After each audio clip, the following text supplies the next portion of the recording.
네, 오늘 말씀은 로마서 14장에서 15장까지인데요. 로마서 14장 1절에서 6절까지 말씀만 읽으시겠습니다. 같이 읽으실까요? 시작. 여러분은 믿음이 약한 이를 받아들이고 그의 생각을 시비거리로 삼지 마십시오. 어떤 사람은 모든 것을 다 먹을 수 있다고 생각하지만 믿음이 약한 사람은 채소만 먹습니다.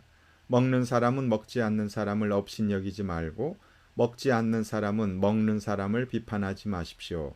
하나님께서는 그 사람도 받아들이셨습니다. 우리가 누구이기에 남의 종을 비판합니까? 그가 서 있든지 넘어지든지 그것은 그 주인이 상관할 일입니다.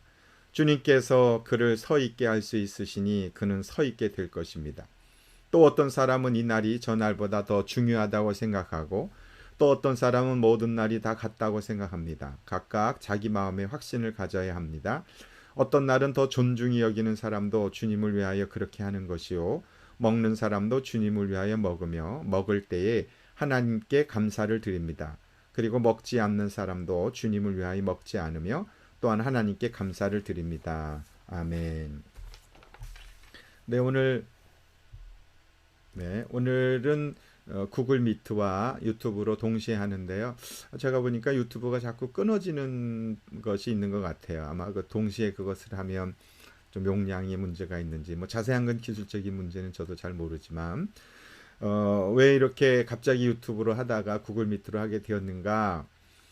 어, 시청하고 너무 익숙해져 있다라는 느낌이 저 자신이 많이 들었어요. 이게 방송하고 그냥 혼자 앉아서 이렇게 하니까 앞에 아무도 보이지도 않고 누가 있는지도 모르고 그냥 카메라 보고 하는 것이 너무 편안해졌어요. 익숙해지고 그래서 한편 마음으로는 이거 그냥 괜찮네 이런 생각이 자꾸 드는 거예요. 저 자신이. 그러니 저도 그런데 성도님들은 아무도 보지 않는 상황 속에서 하나님의 말씀에 집중할 수가 있겠습니까? 뭐 누워서 예배 드리는지 앉아서 예배 드리는지 TV를 켜놓고 예배 드리는지 밥을 먹으면서 예배들 사실 예배는 아니죠. 그냥 개그 프로 보듯이 뭐 어떤 그냥 방송에 나오는 그냥 방송 드라마 보듯이 그냥 이렇게 하는 것은 실제적으로 예배는 아니죠. 진짜 예배는 그 하나님의 그 음성을 듣고 하나님께 집중해야 그 세미한 정말 세미한 하나님의 음성을 영적으로 깨달아 알 수 있는데 주중에 계속 주파수가 멈춰 있는데 주일에도 그 주파수가 맞추는 것이 여간 힘든 일이 아닙니다. 목회를 하고 계속 기도하고 성경을 이러는 목회자들도 하나님의 음성을 한번 들으려면 굉장히 집중해서 애를 쓰고 해야 듣는데 그냥 TV 보듯이 이렇게 해서 야 이건 아니지 않나라는 생각이 너무너무 많이 들었어요. 그래서 좀 불편한 것이 좀 있었으면 좋겠어요. 이게 불편하네. 이러느니 얼른 만나서 예배 드려야지. 이런 마음이라도 좀 가졌으면 좋겠어요. 그래서 제가 사실 불편하게 해드리기 위해서 좀 이렇게 했다고 생각해도 좀 이해해 주시면 좋겠어요. 좀 불편하지만 그래도 우리가 얼굴을 보고 대면하는 온라인 상에서라도 그랬으면 좋겠다. 그래서 시청자가 아니고요. 예배자가 되셨으면 좋겠습니다. 광고에 뺐는데요. 성경책 찬송가는 준비를 하셔야 됩니다. 핸드폰으로 보시고 계시면 또 찬송가 성경 못 찾으실 거 아닙니까? 노트북과 따로가 아니면. 그래서 성경책 찬송가를 꼭 준비를 하시고 가능하면 구글 미트에서 이왕이면 얼굴 보고 예배 드리면 좋겠어요. 그 감추고 숨어서 예배 드리. 그 예배당에서 예배 드릴 때도 꼭 기둥 뒤에 숨어 있는 사람들이 있어요. 안 보이게. 뭐 예배당 와서 기둥 뒤에 앉아 있을 것 같으면 그래도 나오신 건 잘하신 것이지만 그렇단 얘기죠. 네, 앞으로는 다음 주부터는 세수하고 예쁘게 옷 입으시고 그리고 모니터 앞에 앉아서 우리 그렇게 예배드리면 좋겠어요. 기도하겠습니다. 하나님 감사합니다. 오늘 이렇게 저희들 영상으로 예배를 드립니다. 하나님 언제까지 이렇게 해야 할지 지금까지 해온 것도 마음이 아픈데 하나님 어서 빨리 코로나 바이러스 종식되고 백신도 나와서 일상의 삶 그리고 하나님께 함께 모여 예배드릴 수 있는 시간 갖게 해 주십시오. 먼 곳에서 예배드리고 말씀 들으러 또 이렇게 함께 참여한 하나님의 사람에게도 은혜 베푸시고 하나님, 육체의 연약한 가운데 있는 사람들 오늘 말씀을 통해, 마음이 어려운 사람들 말씀을 통해 회복의 은혜를 허락해 주시기를 예수님의 이름으로 기도드립니다. 아멘. 오늘 영상이지만 함께 예배드리는 모든 성도님들을 진심으로 감사하고 축복합니다. 오늘 설교를 통해 하나님의 복 풍성하게 누릴 수 있기를 바랍니다. 오늘 읽은 우리 로마서 14장 15장 지난주 말씀인데요. 그 가운데 6절까지 말씀을 읽었습니다. 이 말씀은 13장, 14장, 15장은 이제 지난주 12장 말씀 나눴고요. 그래서 12장, 13장, 14, 15, 16은 15장까지라고 본다면 기독교인들의 그리스도인의 삶의 실제 삶 속에서 어떻게 살아가야 하는가, 거듭난 구원받은 그리스도인의 삶의 자세라고 하는 것들을 기록했습니다. 13장에선 세금을 내야 되냐? 바로 잘 내야 된다. 그리고 위정자들의 통치에 잘 순복해야 된다. 그렇게 얘기했고, 또 이제 교회 안에서 어떻게 신앙생활을 해야 하는가의 내용이 오늘 14장, 15장의 말씀의 내용인데 14장을 중심으로 말씀 나누겠습니다. 오늘의 말씀의 제목은 한 마음으로 행복한 삶을 살아가려면입니다. 우리는 서로 다른 사람들의 스타일에 가진 사람들과 다른 생각 가진 사람들과 잘 지내는 것은 쉽지 않습니다. 살면서 나와 같은 생각과 가치관을 가진 사람들을 만난다는 것은 큰 기쁨이지요.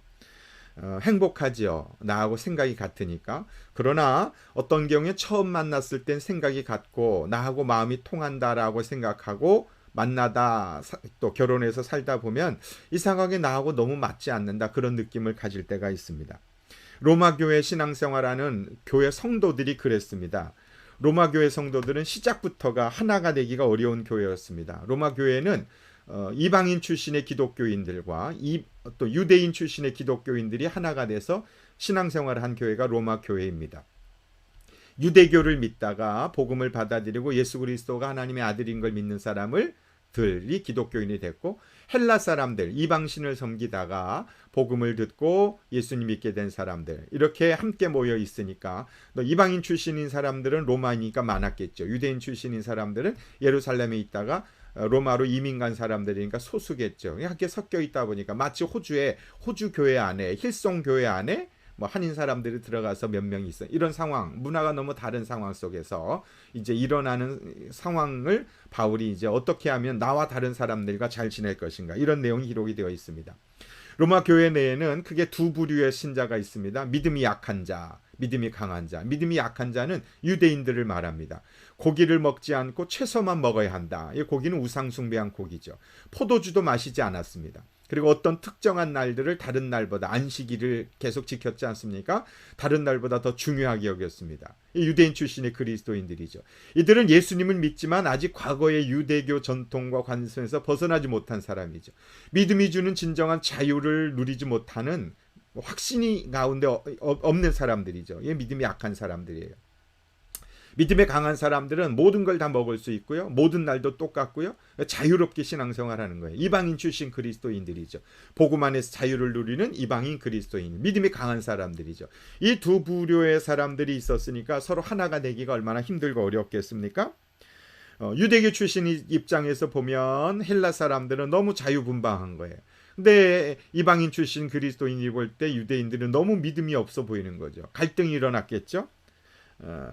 이 두 부류의 서로 문화적인, 종교적인 과거의 풍습, 예수를 믿고 교회 안에 들어오긴 했지만 이런 것으로 인해서 서로 좀 하나가 되지 못하는 모습을 바울이 들은 거죠. 그래서 그들에게 편지를 써서 보낸 게 로마서 말씀입니다. 헬라 사람들은 돼지고기 먹는 거 아무 문제 없죠. 근데 유대인 출신인 사람들은 내가 예수님 믿지만 돼지고기 먹는 게 너무 부담스러운 거예요. 그냥 음식, 여기서 오늘 말씀에 가장 중요한 게 이제 음식 문제거든요. 먹는 사람과 먹지 못하는 사람이, 먹는 음식은 다 이제 우상의 제물이지만 그것을 오늘의 시대로 한번 생각해 보자는 거죠. 그래서 저는 첫 번째, 나와 다른 사람들과 잘 지내는 것은 나와 다른 사람들을 먼저 시비 걸고 업신여기지 말고 인정하고 수용하라는 것이죠. 1절에 여러분 믿음이 약한 이들을 받아들이고 그의 생각을 시비거리로 삼지 마십시오. 시비 걸지 말라. 어떤 사람 모든 것을 다 먹을 수 있어요. 재물을, 고기를. 괜찮아요. 믿음이 있어서. 근데 믿음이 약한 사람은 그 두려워서 채소만 먹는다고요. 예, 먹는 사람 먹지 않는 사람 업신 여기지 말고 먹지 않는 사람 먹는 사람 비판하지 마라. 서로 판단하지 마라. 하나님께서 그 모든 사람들을 다 하나님의 자녀로 받아주셨다라는 것이죠. 사람들마다 잘하는 게 있고 또 잘 안 되는 부분이 많이 있지 않습니까? 어떤 사람은 사람들 앞에 나가서 이야기하는 것이 아무 문제가 없는 사람들이 있어요. 그렇죠? 근데 사람은 사람 앞에 나가서 얘기하는 것이 너무 힘든 사람도 있어요. 사람 앞에 이야기하는 것이 자유롭다고 해서 또 무시당할 필요도 없고 또 그 잘한다고 해서 잘 못하는 사람들 판단할 필요가 없는 것이죠. 나에게도 잘하는 게 있고 또 못하는 게 있기 때문에 그런 것이죠. 어떤 사람은 운전하는 것이 아무 문제 없지만 어떤 사람은 운전하는 것을 또 차를 무서워할 수가 있겠죠. 그럼에도 불구하고 비판하지 마라, 시비거리로 삼지 마라, 업신여기지 마라. 시비 삼지 마라, 업신여기지 마라, 비판하지 말라 말씀하시죠. 음식뿐만 아니고요. 어떤 사람은 이날을 절하보다 더 중요하게 여기고 어떤 사람은 모든 날을 다 같다고 생각합니다. 각각 자기 마음에 확신을 가져야 됩니다. 어떤 사람은요, 주일을 지키기 위해서 토요일부터 준비하는 사람이 있어요. 그리고 주일에는 아무것도 사지도 않고요. 음식당도 안 가요. 철저하게 하나님 앞에서만 보내는 사람이 있어요. 근데 어떤 사람은 모든 7일의 날은 다 하나님의 날이니까 일주일 내내 예배자의 삶으로 살아가고 그리고 주일에도 예배 드리고 나서 쇼핑도 하고 가족과 외식도 하는 것. 그렇다고 하여 너는 왜 주일에 음식 사 먹냐? 이렇게 하지 말라라는 것이죠. 어떤 날을 더 존중히 여기는 사람도 있고 그것도 주님을 위해서 그렇게 하는 것이고 먹는 사람을 위해서 또 주님을 위해 먹고 먹을 때 하나님께 감사하고 먹지 않는 사람도 주님을 위해서 먹지 않고 하나님께 감사하니 궁극적으로 다 하나님의 영광이 되기를 원해서 그런 것이니 그것을 비난하지 말라는 것이죠. 이렇게 우린 서로 다른 차이가 있습니다. 어떤 사람은요, 우리 가운데 아무리 힘들고 어려워도 돈 없어도 먹는 거 하나만은 잘 먹어야 된다는 사람이 있어요. 그렇죠? 근데 어떤 사람은 아무리 돈이 많아도 먹는 것보다는 옷을 더 소중하게 여기는 사람, 어떤 사람은 뭐 물건을 더 귀하게 여기는 사람, 다르잖아요. 집에서 같이 부부가 살아도 좋아하는 음식이 다를 수 있잖아요. 선호하는 또 이렇게 자기의 기호가 다를 수 있지 않습니까? 그런 것에 대해서 시비 걸지 마라. 업신여기지 마라. 내가 좋아한다고 해서 그 사람도 다 좋아하는 것은 아니지 않습니까? 그래야 하는 것도 아니고요. 내가 좋아하는 게 있으면 그것을 인정해 주라라는 것이죠. 돼지고기 먹는 것을 아무렇지도 않게 생각하는 사람이 있는가 하면 또 그거를 너무 힘들게 생각하는 사람이 있으면 또 그것을 또 판단하지 말라 이야기합니다. 어느 교회에서요, 성탄절 추리를 이제 성탄절이 되면 만들지 않습니까? 강대상에 놓는 문제 가지고 분쟁이 생겼답니다. 크리스마스는 실제로 예수님이 태어난 날이 아니다. 그러니 추리 그것도 이방 풍습이다. 하지 말자. 어떤 사람은 지금까지 계속해서 추리 놓고 아이들도 좋아하고 성탄절 분위기 나는데 하자. 그러다 옥신각신 하다가 그냥 놓지 않은 사람들이 그냥 올려놓고 예쁘게 꾸몄대요. 근데 주중에 와가지고 그 추리 올려놓으면 안 된다. 이것은 우상숭배다. 이러면서 치워버렸답니다. 올려놨다 내려놨다 올려놨다 이러다가 서로 옥신각신 엄청나게 싸워서 결국은 교회가 다 깨어져 버렸다라는 거죠. 이 미국에서 실제로 있었던 일이랍니다. 사실 저도 그런 경험이 있어요. 아버지 합결하면서 명찰을 흑백으로 하느냐 칼라로 하느냐 이거 가지고 싸우다가요. 너 왜 반말해? 그러더니 주먹 다짐. 명찰 때문에 그런 일이 있었어요. 예전에 제가 한 4, 5년 동안 목회할 때 주일에 떡을 먹어야 되느냐 밥을 먹어야 되느냐 떡파 밥파 4년 동안 회의하고 5년 동안 했는데 결론을 잘 못 냈었어요. 밥 안 먹자고 그랬다가 하여튼 엄청 힘들었던 적이 있어요. 밥을 먹느냐 빵을 먹느냐 뭐 그거보다 더 중요한 본질이 무엇인지를 잊어버려서 그런 것 같아요. 고린도전서 10장 31절에 이런 말씀이 있어요. 여러분은 먹든지 마시든지 무슨 일을 하든지 모든 것을 하나님의 영광을 위해서 하십시오. 먹는 게 하나님의 영광이 된다면 하나님의 영광이 뭡니까? 로마서 15장 9절에 이방 사람들도 긍휼히 여김을 받아서 하나님께 영광을 돌리게 하시는 거. 이방 사람 돼지고기 먹는다고 자유롭게 신앙생활 한다고 이방 신 섬기다가 이제 하나님에 돌아왔으니까 하나님께 영광을 돌리게 하는 거 아니냐. 그러므로 내가 이방 사람들 가운데 주님께 찬양을 드리며 주님의 이름을 찬미합니다. 지금 담배 피고 술 먹는다고 너 교회 오지 마. 이럴 순 없잖아. 이래서도 안 되지 않습니까? 지금 믿음이 없다고 그래서 믿음 없는 사람이라고 판단하지 말라라는 것이죠. 결국 하나님의 영광이 무엇인가 하면 그것은 VIP들이 하나님 앞에 돌아오는 것, 그것이 하나님의 영광이 된다 저는 생각합니다. 어느 교회에서든 그래서 중요한 것은 본질적인 거예요. 무엇이 본질이냐? 왜 먹어야 되느냐? 이게 중요하잖아요. 왜 밥을 먹어야 되느냐? 영혼 구원에 도움이 되면 밥 먹어야죠. 영혼 구원에 도움이 된다면 빵 좋아하면 빵 먹으면 되지 않습니까? VIP가 왔는데 이 사람 빵 좋아한다. 그럼 빵 섬겨야죠. 근데 굳이 밥 먹어야 된다고 그러면서 밥 먹으면 VIP 다시는 안 오죠. 나는 빵 먹어야 되는데. 어떤 사람 밀가루 안 좋아할 수 있잖아요. 난 흰밥 먹는다. 그럼 그날은 목장에서 흰밥을 하는 거죠. 중요한 건 우리가 섬겨서 영혼을 구원하고자 하는 사람이 무엇을 좋아하는가 물어보는 거죠. 저도 신방 가면요, 목사님 뭐 좋아하세요? 이렇게 물어봐요. 그러면 목사인 저에게도 좋아하는 거 차려주시거든요. 그게 예의니까, 그게 저를 좋아하고 사랑하는 것이잖아요. 표현이거든요. 우리가 하나님을 사랑한다면 하나님 뭘 좋아하는지 물어봐야죠. 우리가 빵 먹고 밥 먹고 이게 문제가 아니고, 하나님 뭘 좋아하세요? 하나님은 영혼 구원하는 거 좋아하시잖아요. 예수 안 믿는 사람 하나님 앞에 돌아오는 거, 그것 때문에 예수님 이 땅에 오셨잖아요. 십자가에 죽으시고 부활하신 이유가 뭡니까? 영혼 구원을 위해서. 그러면 하나님이 기뻐하는 그 일을 위해서 밥이냐 빵이냐 중요한 것이 아니라 영혼 구원에 도움이 되느냐 안 되느냐, 그것이 중요한 것 같아요. 한국에서 요즘 대면 예배를 드리느냐 영상 예배를 안 해야 된다 이런 얘기가 있잖아요. 근데 저는 그거보다 본질적인 걸 먼저 생각했으면 좋겠어요. 영혼 구원에 도움이 된다면 대면 예배를 하는 거고, 영혼 구원에 도움이 안 된다면 영상 예배를 하는 거. 어디에 유익함이 있느냐라는 것이죠. 지금 코로나 바이러스 같은 상황 속에서 VIP들이 예배당에 옵니까?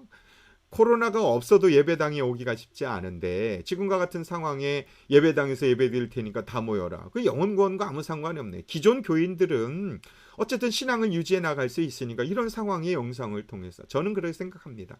제 생각이 다 옳은 건 아니지만, 영상을 통해서 예수 믿지 않는 사람들에게 요즘 영상 예배 우리 드려요. 그 유튜브 링크 보내서 말씀 듣게 한다는 거.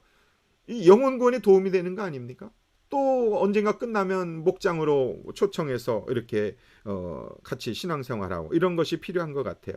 결국 한국 교회가 본질과 사명에 대해서 혼란함이 생겼기 때문에 논쟁이 있는 것은 아닌가, 그런 생각합니다. 또 술을 먹는 게 어떠냐, 뭐 담배를 피는 게 어떠냐 이런 질문을 하잖아요. 그것이 영혼 구원에 도움이 된다면 하면 좋겠죠. 만약에 그러나 반대로 내가 술을 마신다, 내가 담배를 핀다, 근데 VIP가 예수 믿지 않는 사람이 교회 다니면서도 술 먹고 담배 펴요? 이런 얘기를 한다면, 그러면 그게 영혼 구원에 도움이 안 된다면 과감하게 끊어야 되겠죠. 그래서 만약에 가족들하고 고스톱을 친다, 예를 들면 화투를 친다, 그것이 가족의 화평에 도움이 된다, 영혼 구원에 도움이 된다, 그러면 기도하고 하나님 감사합니다, 즐거운 시간 되게 해주세요 하면 되겠죠. 그렇지만 그것이 판돈이 너무 많이 올라가서 싸움이 되고 그 영혼 구원에 도움이 안 된다면 그것은 하지 말아야 되겠죠. 중요한 건 우리 인생의 본질은 하나님께 영광을 돌리는가 돌리지 못하는가, 돌리는 일이 하나님께 기쁨이 되고 영혼 구원에 도움이 되는가라는 것을 생각한다면 비본질적인 것을 가지고 갈등하지 않게 될 것이다라는 것이죠. 가정에서 우리가 자녀들과 본질적이지 않은, 별로 중요하지 않은 것을 가지고 논쟁할 때가 많습니다. 뭐 세탁기에 넣느냐 안 넣느냐, 치약 뚜껑을 닫았느냐 안 닫느냐, 뭐 열려 있으면 그냥 내가 닫으면 되고, 밑에서부터 짜냐 중간에, 그럼 뭐 내가 봤으면 그것을 아는 내가 밑에서부터 짜서 하면 되지, 그것을 가지고 들고 가서 왜 중간에서부터 짰냐 몇 번이나 말했냐 그러면서 갈등을 만들 필요는 건 본질적인 일이 아니니까. 왜 그 중간에서부터 짜고 밑에서 짜야 합니까? 가정의 행복을 위해서 그런다면 내가 그것을 할 필요가 있겠죠. 그런 것처럼 죽고 사는 문제가 아니면, 어떤 갈등 문제가 있었을 때 죽고 사는 문제가 아니면 뭐 내가 양보하지, 뭐 본질적인 문제가 아니면 양보하는 것, 그것이 필요하지 않을까요? 그럴 때 우리는 서로 나와 다른 사람들과 갈등하지 않고 하나가 되어 살아갈 수 있는 것이죠. 로마서 15장 1절 2절에서도 믿음이 강한 우리는 믿음이 약한 사람들의 약점을 돌보아 주어야 합니다. 우리는 자기에게 좋을 대로만 해서는 안 됩니다. 우리는 저마다 자기 이웃의 마음에 들게 행동하면서 유익을 주고 덕을 세워야 합니다. 약점을 오히려 내가 섬겨주고 내가 유익한 데만 살지 말고 너 내 이웃의 마음에 들게 행동하면서 그의 기쁨을 위해서 유익을 주는 삶을 살아라 라는 것이죠. 또 5절에서 보면 인내심과 위로를 주신 하나님께서 여러분이 그리스도 예수를 본받아 같은 생각을 품게 하시고 한 마음과 한 입으로 하나님 곧 우리 주 예수 그리스도의 아버지께 영광을 돌리게 해주시기를 빕니다. 그러므로 그리스도께서 하나님의 영광을 드러내시려고 여러분을 받아들이신 것 같이 여러분도 서로 받아들이십시오. 예, 한 마음으로 본질적이지 않은 죽고 사는 문제 아니면 가정교회에서 늘 이 말씀, 죽고 사는 문제 아니면 그냥 넘어가십시다. 죽고 사는 문제 아니니 그래요, 내가 양보하지요. 그렇게 하십시오. 그러니까 영혼 구원에 도움이 되면 그것은 하고, 그게 되지 않는다면 뭐 내 자존심 문제라면 그건 내려놓고 받아주는 것, 그게 필요하다라는 것이죠. 누군가의 약점이 보이면 오히려 불쌍히 여기고 화평케 되는 것을 생각을 해야지, 그 약점을 가지고 끄집어내면서 계속 공격하고 시비를 걸고 비판하고 그러면 화평이 깨지죠. 그럼 하나가 될 수 없죠. 행복이 찾아올 수가 없는 것이죠. 저는 우리 교회 성도님들이 담배를 피지 않기를 바랍니다. 또 술 먹지 않기도 바랍니다. 건강에도 좋지 않을 뿐만 아니라 아까 말씀드린 것처럼 믿지 않는 사람들에게 예수 믿는 사람들의 가장 결정적인 증명을 해낼 수 있는 것은 술 안 먹고 담배 안 피는 거 아닙니까? 그 예전엔 다 교회 나가면 술 안 먹고 담배 안 피웠어요. 근데 지금은 교회를 다니면서도 그것을 아무렇지도 않게 생각하는 경우들이 너무 많이 있습니다. 그런데 이제 교회 나온 지 얼마 안 된 사람 가운데에 또 뭐 다닌 지 오래되었지만 술 먹고 담배 피면 구원은 못 받나? 그렇지 않다라는 것이죠. 왜냐하면 성경에 누구든지 예수님을 영접하고 주 예수를 믿으면 구원을 받는다 그랬지, 예수님 영접하고 담배 끊으면, 술 끊으면 구원을 받는다 그렇게 말씀하진 않으셨습니다. 누구든지 예수님 주님 영접하면 구원 받습니다. 그래서 담배를 끊지 못하고 술 마시기 때문에 교회 나가는 게 어렵다라고 말하는 사람들에겐 그렇지 않아요. 그냥 예수님 영접하고 믿는 것이 더 중요하고, 그것은 나중에 자연스럽게, 우리의 몸은 거룩한 성전이기 때문에 하나님께서 끊게 해주실 때가 올 것입니다. 그렇게 이야기해 줄 필요가 있는 것이죠. 왜? 술과 담배가 본질이 아닙니다. 이 사람이 예수님 믿느냐 믿지 않느냐가 문제이지, 술 끊고 담배 끊고 교회 다녀라, 그거 어렵죠. 지금도 신앙생활을 오래 하면서도 담배 피고 술 먹는 사람이 있을 수 있습니다. 그러나 어느 순간 담배를 피면 냄새가 나잖아요. 그래서 자꾸 목사를 피하는 사람들이 있어요. 담배 냄새 나기 때문에 그런 거죠. 그러다가 혼자 생각할 수 있죠. 혹시 예수 안 믿는 사람에게 전도하려고 할 때 이 담배 냄새, 술 먹고 이런 것이 그에게 도움이 안 된다면 내가 끊어야 되겠다, 이런 마음을 하나님 주실 때까지 기다릴 필요가 있는 것이죠. 나와 다른 사람의 스타일에 시비 걸지 말고, 업신여기지 말고, 비판하지 말고 인정하고 수용해야 한다. 그리고 나의 선택이 영혼 구원에 도움이 되느냐 되지 않느냐, 본질적인 것이냐 비본질적인 것이냐, 이 생각을 하면서 중요한 것과 중요하지 않은 것을 구별할 수 있는, 그렇게 할 때 우리는 하나가 될 수 있습니다. 갈등을 물리칠 수 있다라는 거죠. 그것이 오늘 첫 번째 듣게 되는 음성입니다. 그다음에 두 번째로, 조금 전에 나왔지만 나와 다른 스타일의 사람들을 비판하지 말아야 된다. 오히려 그 사람을 예수님의 눈으로 바라봐야 한다는 것이죠. 우리가 누구이기에 남의 종을 비판합니까? 그가 서 있든지 넘어지든지 그것은 그 주인이 상관할 일입니다. 주님께서 그를 서 있게 할 수도 있으시니 그는 서 있게 될 것입니다. 다른 사람의 종을, 다른 사람이 아니라 주님의 종이란 말입니다. 우리는 다 하나님의 자녀이고 주님의 종인데, 내가 다른 주님의 종에 대해서 비판할 일이 아니지 않느냐. 그가 서 있든지 누워 있든지 그건 주님이 하실 일이다, 이런 말씀입니다. 만약 제가 다른 교회 다니는 집사님이 식당에서 술을 마시고 있을 때 그분한테 가서, 아니 교회 다니는 집사님이 왜 술을 마십니까? 이렇게 따졌다면 뭐 큰일 나겠죠. 뭐 그 얘기를 하려면 그 교회 담임 목사님이 하실 일이지 제가 할 일은 아니지 않습니까? 여러분이 직장을 다니는데 옆 빌딩에 어떤 직원이 낮에는 일하지 않고 뭐 어디 놀러 갔다, 카페에 가서 몇 시간씩 놀다가 일한다, 이런 얘기를 들었다고 해보세요. 그렇다고 해서 그 빌딩에 가가지고 그 직원한테 당신이 말이야 회사에서 열심히 일을 해야지 낮에 놀고 그러면 되겠습니까? 이렇게 말한다면 얼마나 우습냐 말이죠. 그 말을 해야 될 사람은 그 회사 사장이죠. 우리 인생의 주인은 하나님이십니다. 우리 남편과 아내와 자녀도 우리가 주인이 아니라 하나님이십니다. 그런데 내가 주인도 아니면서 내가 원하는 사람을 내 마음대로 바꾸려 서 있어라, 누워 있어라, 앉아 있어라 그렇게 하려고 하는 것은 옳지 않다. 그것은 하나님의 자리를 빼앗는 것이 되는 것이죠. 그래서 10절에도 이런 말씀이 있습니다. 그런데 어찌하여 그대는 형제나 자매를 비판합니까? 어찌하여 그대는 형제나 자매를 업신여깁니까? 우리는 모두 다 하나님 심판대 앞에 서게 될 것입니다. 하나님이 재판관이다라는 것이죠. 내가 재판관이 아니에요. 그러므로 12절에 우리는 각각 자기 일을 하나님께 사실대로 각각 아뢰어야 할 것이고 주님 앞에 무릎 꿇고 아뢰어야 될 것입니다. 그러니 우리가 무릎 꿇게 해서도 안 되고 우리에게 자백시켜서도 안 되고 너 잘못했다고 말해 우격 다짐해서도 안 되는 것이죠. 언젠가 하나님 앞에 가서 남편과 아내와 자녀들 우리 모두 자신의 살아간 모든 인생의 결과들을 하나님 앞에 개인이 고백해야 하니 너나 잘하세요. 나만 잘하면 된다. 나만. 다른 사람 잘하냐 못하냐 비판하지 말고 나도 잘못하면서 나도 신앙생활 잘못하면서 나도 바르게 사랑하지 못하면서 왜 다른 사람에 대하여 재판관이 되어서 하느냐. 그래서 나와 다른 사람 비판하지 말고 오히려 나를 비판해야 되겠죠. 나의 죄를 드러내고 고백하는 게 필요하겠죠. 나한테는 이상하게 보이는 그 사람도 예수님 관점에서 보면 너무 소중한 사람이죠. 내 의견과 다른 그 사람도 예수님이 그를 위해서 십자가에서 죽으신 분입니다. 그러므로 그 사람 판단하지 말라는 것이죠. 만약 내가 교통 위반을 했어요. 범칙금을 안 냈어요. 그래서 재판정에 가는 경우가 있잖아요. 돈 안 내면 재판전에 갔어요. 근데 내 앞에 재판받는 두 사람이 있는데 어떤 사람이 돈을 빌려가지고 갚질 않아요. 근데 나도 예전에 돈을 빌려줬는데 받지 못한 생각이 나서 너무 화가 나는 거예요. 그래서 아무리 봐도 저 돈 빌려가고 안 갚는 사람이 나쁜 사람이에요. 그래서 뒤에 서 있다가 쫓아가가지고 재판사석에 올라가서 너 돈 빌린 사람 당장 갚아.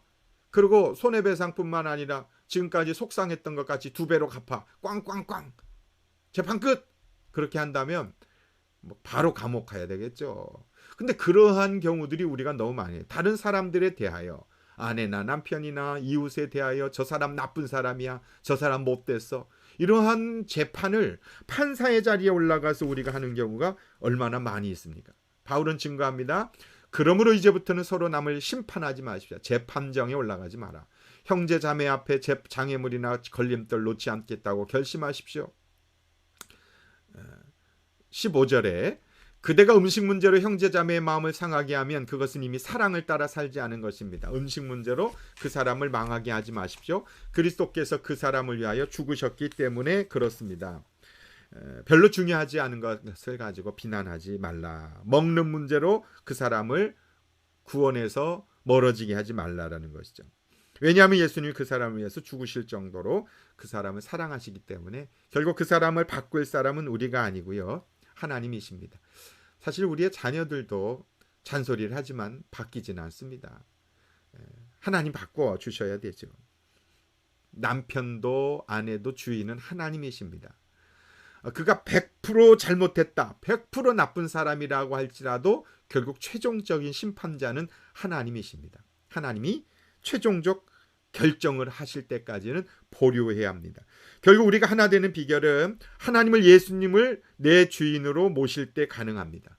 그래서 하나님 없는 인생, 하나님 없는 공동체, 예수 그리스도를 믿지 않는 인생들은 서로를 비난하고 힘으로 찍어 누르려고 하지만 예수 믿으면 그래 예수님이 나 같은 죄인도 받아주셨는데 결국 하나님 앞에 가서 하나님이 결정하시겠지라는 생각으로 용서하고 받아주셔야 합니다.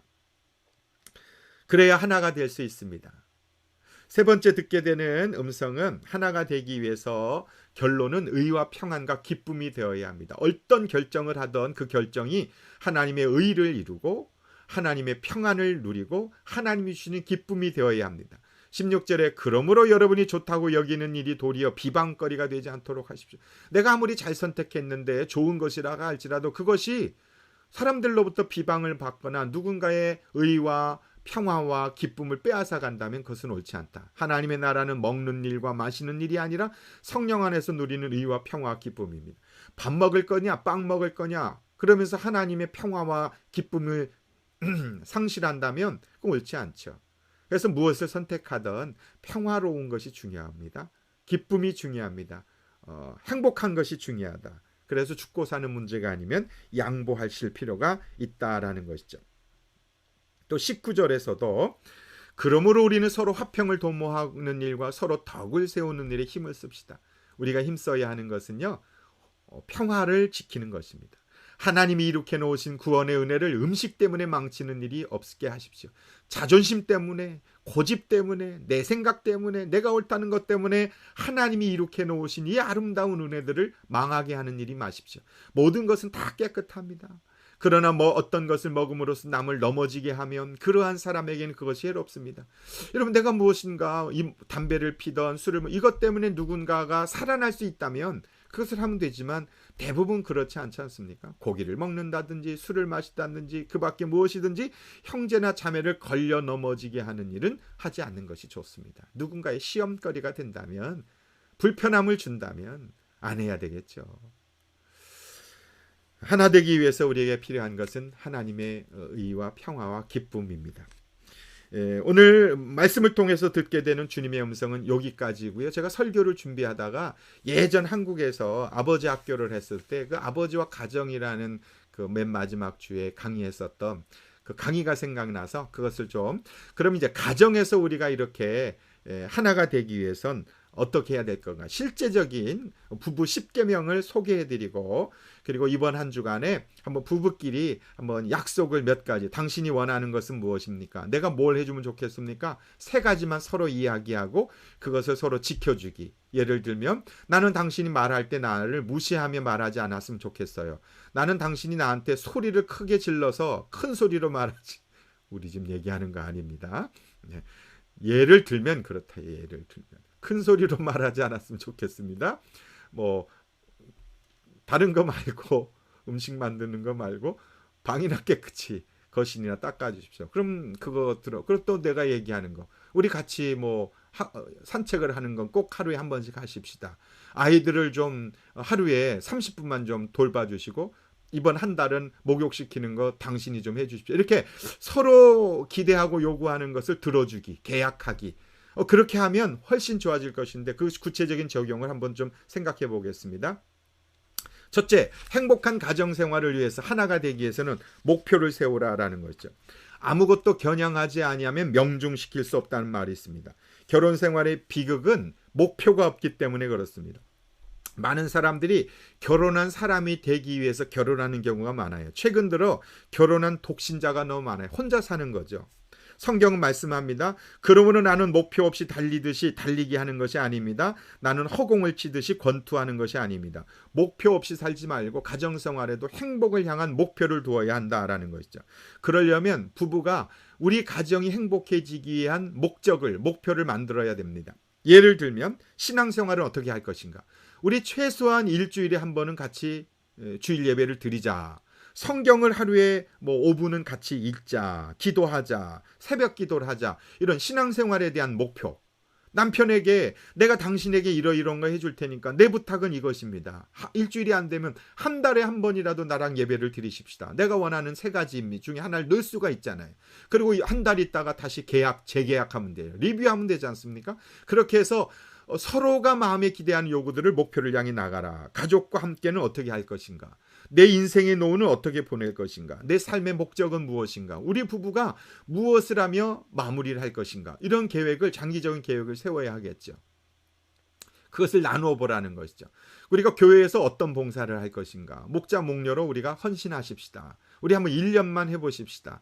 돌아오는 주일에 우리 가정을 오픈해서 우리 목원들을 섬겨보십시다. 우리 목자 목녀에게만 맡기지 말고 우리가 돌아가면서 음식을 좀 이런 계획을 부부가 세울 수 있지 않습니까?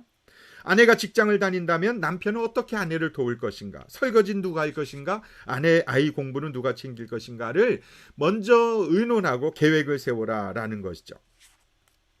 실행하기 쉬운 것부터 하실 필요가 있습니다. 매일 고맙다, 미안하다, 사랑한다 라는 말하기. 핸드폰이나 문자로 메시지 보내기, 화날 때, 이러한 나름대로 우리 부부가 할 수 있는 기준과 규칙을 일관성 있게 원칙을 만들어서 목표를 향해 나가는 것이 필요하다라는 것이죠. 목표를 세우는 가정. 두 번째로는요, 결혼 전에는 두 눈을 떠라, 그러나 결혼 후에는 한 눈을 감아라. 여기 두 눈을 뜨라는 얘기는 결혼 전에는 장단점을 다 찾아야 되겠죠. 그러나 결혼하고 나서부터는 한눈을 감는데 그것은 단점에 대한 눈을 감으라는 것이죠. 서로 단점에 대한 눈을 뜨고 계속 비난하고 지적하면 결코 행복해질 수가 없는 것이죠. 잘 못하는 거 가지고 잘하는 거 하나라 할지라도 그것을 먼저 눈을 뜨고 그것을 보고 칭찬해야 되죠. 단점 9개는 눈 감으십시오. 장점 하나에만 눈을 뜨라. 그래야 하나가 될 수 있습니다. 미켈란젤로는요, 유명한 조각가는 돌을 고르는데 굉장히 오랜 시간을 투자했답니다. 근데 막상 조각하는 데는 뭐 1년이면 안 걸렸다면, 한 달밖에 안 걸렸다면, 예를 들면 돌을 고르는 데는 1년, 2년이나 걸렸답니다. 왜 그렇게 돌을 고르는 데 오래 걸리는가 물어봤더니 돌을 조각하는 것은 내 실력으로 가능한 것이지만 그 돌의 성분은 내가 바꾸지 못하기 때문에 그렇다. 그랬다는 것이죠. 예, 우리는 각자의 성향은 바꿀 수가 없습니다. 그래서 그 사람을 조각해내는 것은 내 실력입니다. 자꾸 돌 성분이 잘못됐다고, 가정교육이 잘못됐다고, 성격이 나쁘다고 말하지 마시고 그 나쁜 성격을 내가 어떻게 하면 아름답게 조각품으로 만드는 것은 내 실력입니다. 내가 실력이 없어서 조각품을 못 만드는 것입니다. 아무리 길거리의 돌덩어리라도 미켈란젤로에게 걸리면 아름다운 조각품이 탄생하지 않습니까? 내 실력을 길러야 합니다. 일단 배우자로 선택했다면 그의 단점은 받아들여야 됩니다. 왜냐하면 부부는 상대방을 개조하려고 바꾸려고 결혼한 것이 아니고 서로를 기쁘게 하기 위해서 결혼했기 때문에 그런 것입니다. 오해할까 봐 말씀드립니다. 제가 다 잘하고 있다는 뜻이 아닙니다. 말하다 보니까 찔리네. 사랑해서 결혼한 것이 아니고 사랑하기 위해서 결혼한 것이다. 나와 다른 배우자를 수용하라는 것이죠. 너무 길어지니까 요약하겠습니다. 비교하지 말고 비밀을 갖지 말라. 비교당하면 비참해지고 비밀이 있으면 비극적인 결혼 생활한다. 그런 말이 있어요. 비교하지 마라. 비교하면 비참해집니다. 남편을 다른 남편과 비교한다거나 아내를 다른 여자들과 비교하는 것. 또 그런 것은 굉장히 마음이 힘들죠. 인생에서 가장 서글프고 서러운 것은 배우자한테 멸시받을 때라고 합니다. 너무 가난하고 힘들어서 학교를 제대로 공부를 못했는데 당신은 그렇게 아는 것이 없어. 이런 말들은 굉장히 큰 상처를 주겠죠. 몸이 어딘가 불편한데 그것을 또 자극한다든가 또는 부부싸움 하다가 피 얘기하는 거. 가정이었던 거. 당신 집안은 말이야. 피 얘기하면 피투성이가 된다. 피바다가 된다. 기억해야 됩니다. 절대로 가정의 친정집 시댁 식구는 건드리지 말아야 됩니다. 그래야 하나가 될 수 있으면. 그 자존심을 건드리는 것이거든요. 당신이 부모한테 배운 게 없으니까 그 모양이지. 이런 말은 아주 치명적이죠. 또 비밀을 갖지 말아야 된다. 부부는요, 벌거벗었으나 부끄럽지 않은 관계가 부부입니다. 행복해지려면 투명해야 됩니다. 핸드폰이 투명하고 경제가 투명하고 시간이 투명해야 합니다. 벌거벗었지만 부끄럽지 않는 관계. 감추면 감출수록, 비밀이 많으면 많을수록 사탄이 틈을 타기가 쉽습니다. 여러분, 투명한 가정 만드셔야 됩니다. 네 번째로는요, 화를 내기보다는 화가 난다고 말해야 됩니다. 여보, 지금 나 화났어. 그러면 화났구나. 그리고 타임아웃 제도를 도입하십시오. 화났다고 하는데 끝까지 나는 더 화났어. 그러고 따지면 정말 어려워집니다. 또 절대로 화를 품은 채 잠자리에 들지 마라. 누군가라도 먼저 그렇게 뭐 죽고 사는 문제 아닌데 뭐 내가 문자라도 내가 미안해, 내가 잘못했어, 내가 아까 실수했어 라고 말하고 그리고 잠자리 드실 필요가 있습니다. 노하기를 더디하는 자는 용사보다 낫고 자기 마음을 다스리는 자는 성을 빼앗는 자보다 낫다 그랬습니다. 참고 인내하며 감정 절제를 잘 하셔야 됩니다. 그래야 하나가 될 수 있습니다. 다섯 번째, 마주보지 말고 같은 방향을 향해 걸어가라. 사람은 앞에서 보면 실망하고 뒤에서 보면 절망하고 옆에서 보면 낭망한다. 사람은 어디를 쳐다봐도 실망, 낭망, 절망할 수밖에 없습니다. 서로를 바라보면 그런 것 같아요. 그래서 어디를 바라봐야 되냐면 두 손을 잡고 앞을 향하여 바라봐야 됩니다. 하나님 바라보고 걸어가야 됩니다. 주님 바라보고 걸어가야 됩니다. 그래서 내 시선이 하나님을 향해 있어야 아내나 남편을 바라보고 자녀들을 바라보고 감정의 흔들림을 경험하지 않을 수가 있습니다.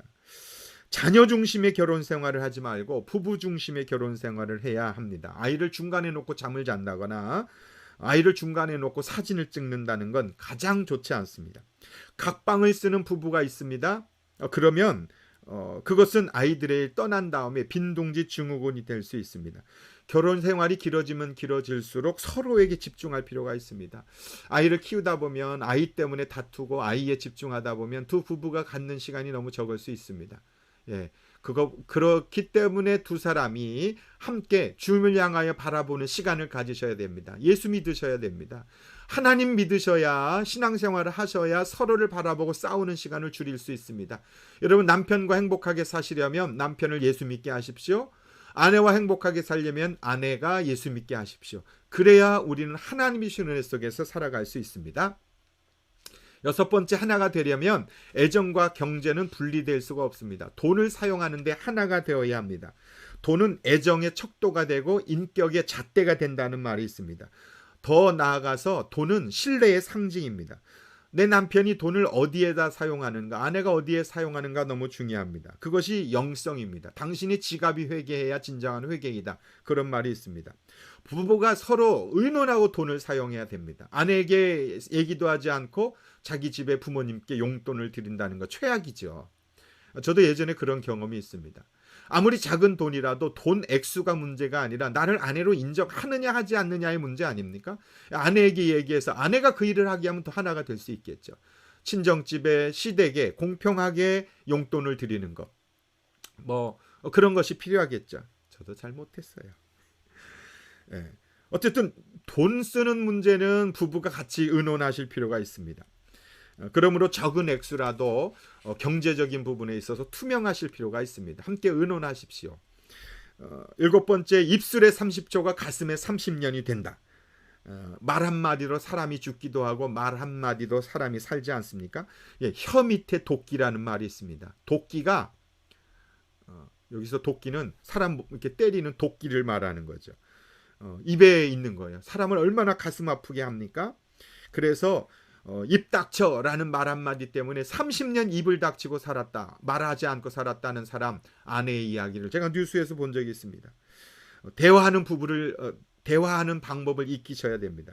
부부 3,000쌍을 불러다가 놓고, 블링크라는 책에 나옵니다. 이 고트만 박사라는 사람이 부부 3,000쌍을 불러다 놓고 15분 동안 대화하는 것을 카메라로 보고 그 부부가 15년 후에 이혼할지 하지 않을지를 맞췄는데요.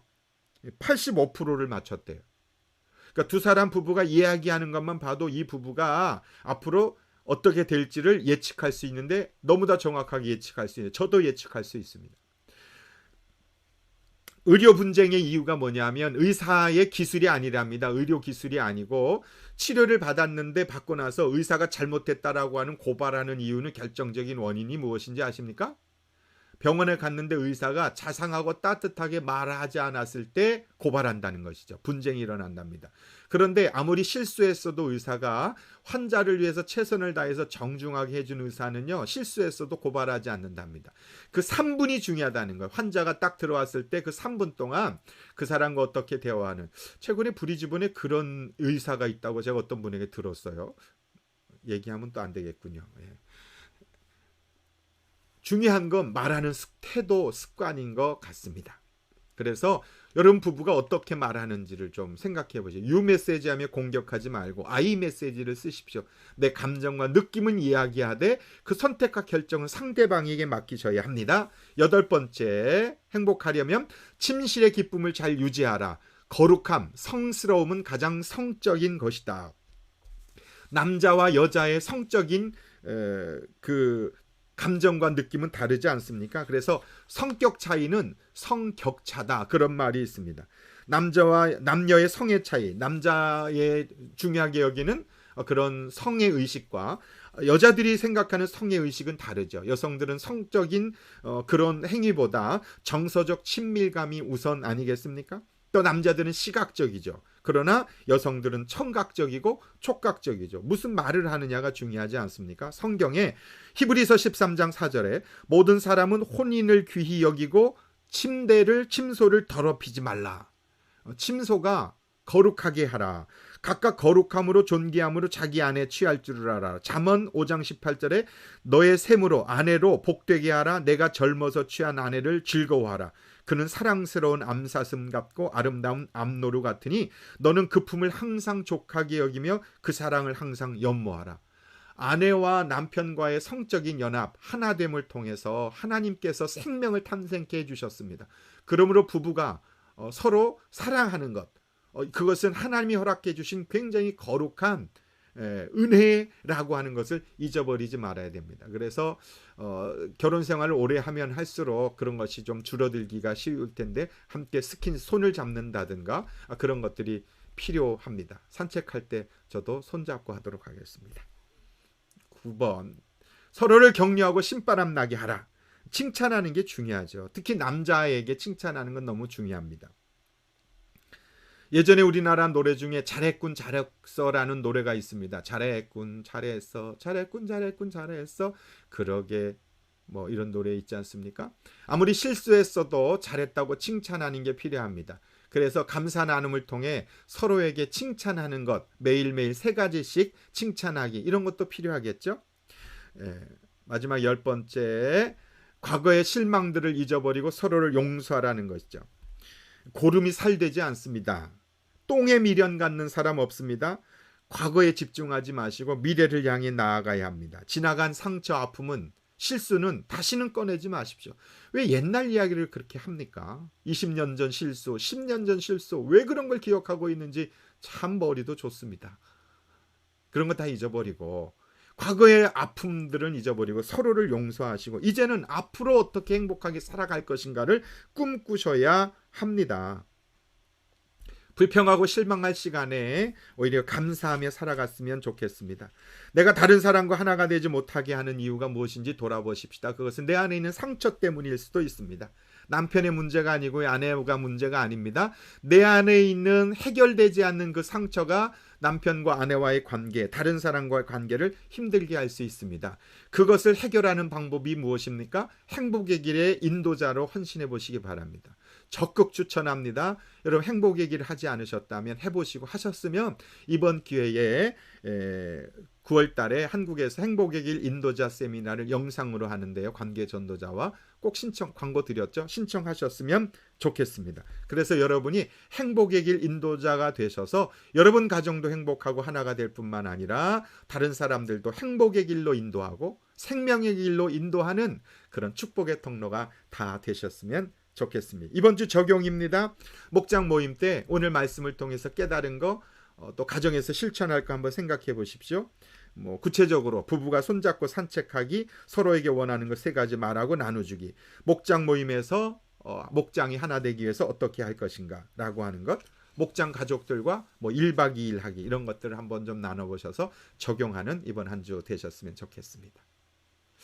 기도하겠습니다. 하나님, 우리가 하나가 되어 살아갈 수 있도록 우리의 마음속에 평안을 허락하시고 기쁨이 넘치게 하시고 나와 다른 사람들을 수용하고 인정하고 축복할 수 있는 믿음으로 살게 하여 주옵소서. 예수님의 이름으로 기도하옵나이다. 아멘. 아멘. 우리 예물 드리도록 하겠습니다. 420장 찬양합니다.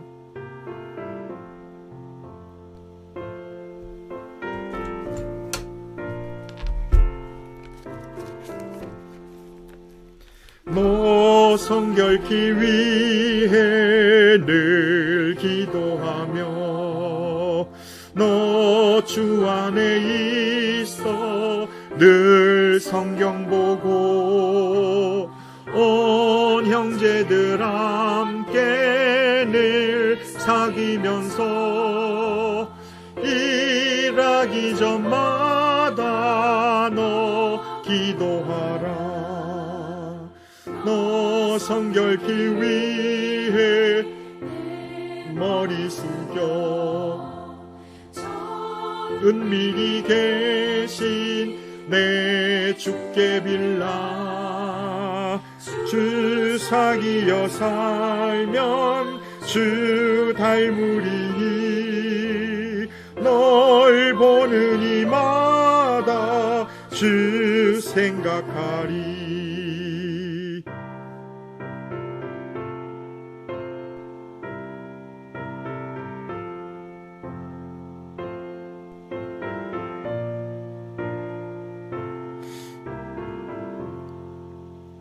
너 성결케 위해 주 따라가고 일 다급하여도 당황치 말고 참 즐거울 때나 또 슬플 때나 너 주님만 믿고 늘 따라가라.